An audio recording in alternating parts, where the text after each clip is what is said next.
Hey Club and Fishy, I hope you're having a great time together. I wanted to give you something extra to think about tonight. Let's take a walk. I want to rewind in my own story.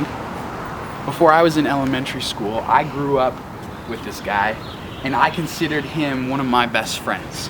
We would share everything, do everything together. And something happened when we went to elementary school. We were in different classes. What was once hanging out every day, all day, became getting together once, twice, maybe 3 times a month. And it was really hard on our relationship. Then it got worse.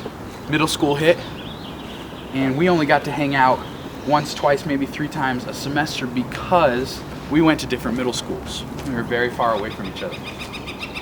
I don't know if you have those moments in your life where you're really close with a person and then school happens or sports happen or other friendships happen and you're forced to not spend as much time with that person. Well, things shaped up for us. High school rolled around and we both got into the same high school, and we celebrated it because now we got to hang out once, twice, maybe 3 times a week. It was like the glory days back before elementary school.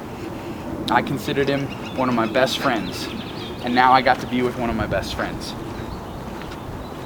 In life, we are offered a relationship, a close relationship with God. And God, He created everything that is seen, even you and me.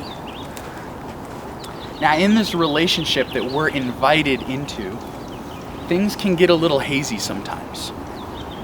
Sometimes for us, we only feel like we see God in the big moments. You've probably heard people talk about this, the God moments.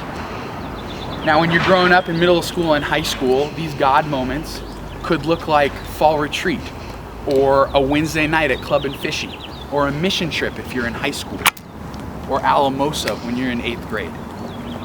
And what happens in those moments is we have this experience with God. And when the moment has passed, we try to stretch those experiences. We try to make them more real as we come back. But let's dream for a second. What if your relationship with God was not dependent, was not made up of those big moments that are sprinkled throughout your school year? What if your relationship with God was made up of smaller moments, everyday moments, where you consider God in everything that you do?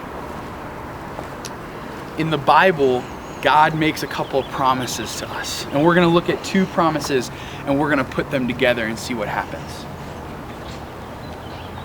This is the first promise that He made. This is out of Proverbs.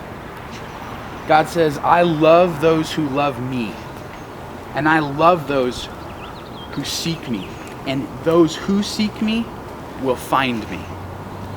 So He's saying, I love it when people choose to love me. And if you come after me, if you seek me, you're going to find me. It's going to be real. The second promise that we're going to look at is from the book of James.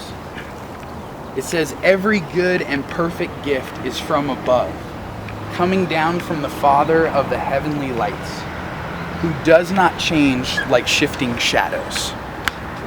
So we put these 2 promises together. If you seek God, you will find Him. And then God never changes.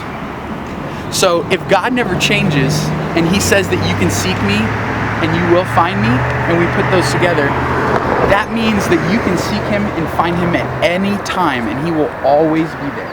He never changes. As you think about these in your group tonight, I would love for you to pass around some questions. Check these out. Where in your life are you closest to God? Discuss that with your small group. Real life, though. Second, have you ever experienced God doing something outside of those big moments? And third, how do we choose to consider God in the smaller moments of our life? What does that look like for you?